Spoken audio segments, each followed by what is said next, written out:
Well, where do we start? First of all, you're not going to be able to see my face. And that's okay. That's how I want it for right now. Second of all, wanted to talk about something that's really bugged me today. I was in Walmart and a lady came in with her service dog. She wasn't bothering anybody. She just wanted to get her stuff and get out.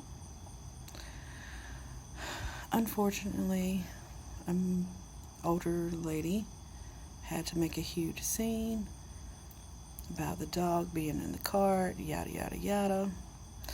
And then, the managers on duty, they were like, well, ma'am, the state has passed a law.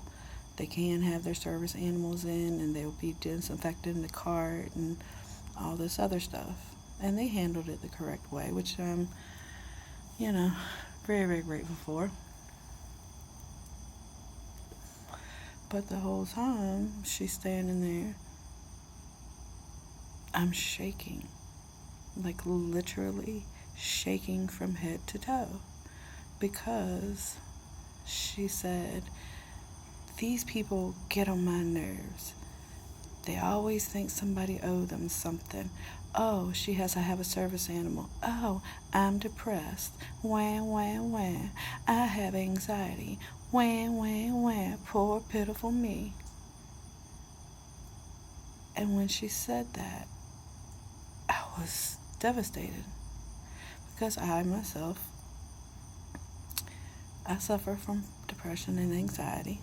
I hid it for years. In 2015, me and my husband were driving, or I was driving, my husband was riding, and I had a panic attack and could not pull over. And it scared him to death, scared me to death. All I could do was to keep straight on the road. But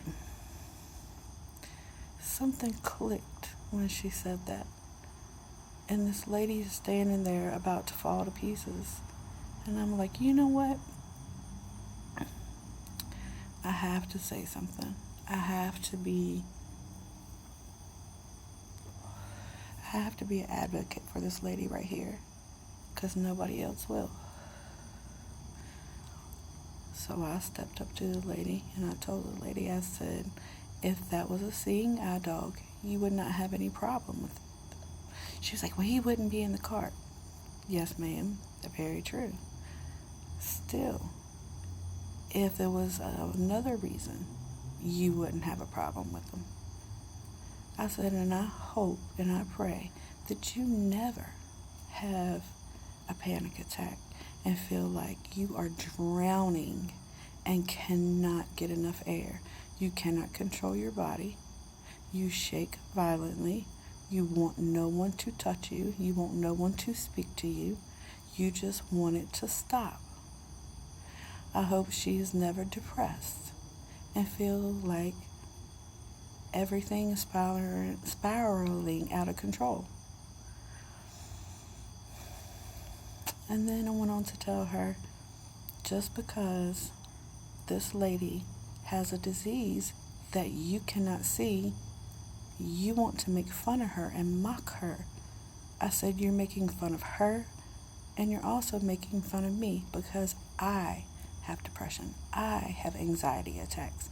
I have lived and am living with what she's living with.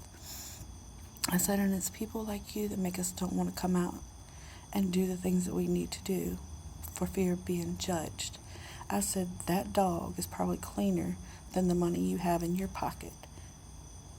That dog is probably cleaner than the gas pump that you touched this morning to fill your gas up with. That dog is probably cleaner than your coffee cup that you used to drink your coffee out of this morning. And she huffed and she puffed and all of that good stuff, which is fine. And she was just like, everybody owes y'all something. Everybody. I said, ma'am, nobody owes me a thing in this world. You're very right about that. Nobody owes me a thing in this world but myself. I owe it to myself to get up every day, to say I'm going to make it through this day, and I'm going to be all right because I have 2 children. If I could, I would have a service dog for anxiety and panic attacks. If they get that bad, I will have one. But that lady in Walmart today was not right. It was unacceptable. It was rude, and it was disrespectful. That lady wasn't bothering anybody, and you attacked her verbally.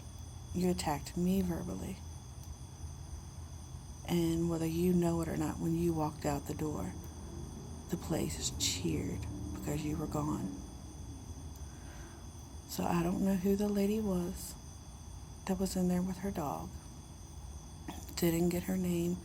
Didn't want to bring any more attention to her than what she needed to. I honestly stepped in to get the attention off of her. And that's the first time I've ever done that. But I just want to say to that lady that just wanted to be left alone, I know how you feel. You're loved. You're cared about. When I see you again, I have your back.